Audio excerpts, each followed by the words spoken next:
सवाल देखिए दुर्गा जी, इस सवाल का उत्तर भी अप्रोच से बताइए क्या होगा। आरआरबी जेईई 2024 में पूछा गया है कि एक आदमी अपने मासिक वेतन का 76% अपने घर के किराए पर खर्च करता है। यदि हर महीने वह अपने वाहन पर 813, किराने पर 2508 खर्च करता है तो बचाता है उसका मासिक वेतन बताना है क्या। 813 रुपए ग्रोसरी पे और 687 बचाता है, ये लिखा नहीं है, 687 बचाता है। ये भी इंटीजर है दुर्गा साहब, ये भी इंटीजर है।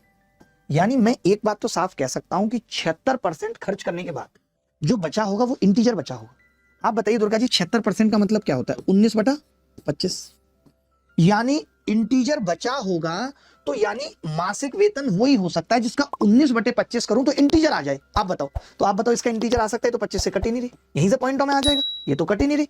एक ही ऑप्शन है जो कि इंटीजर आ सकता है और यही उत्तर है। करने की जरूरत बिल्कुल भी नहीं है इस सवाल में, there is no need of करने की।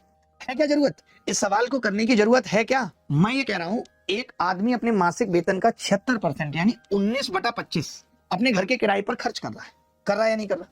यदि हर महीने वह अपने वाहन पर 813, किराने पर 2508 खर्च करने का 687 बचा लेता है, ऐसा तभी संभव है जब उसके मासिक वेतन का 76% यानी 19/25 इंटीजर आए।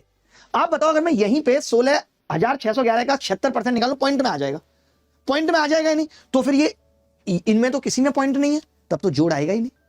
आप बताओ, मासिक वेतन तो क्लियर है दुर्गा जी, एक चीज समझो, मासिक वेतन क्लियर है कि वो पॉइंट में नहीं है क्या? ऑप्शन में नहीं है, इंटीजर है वो।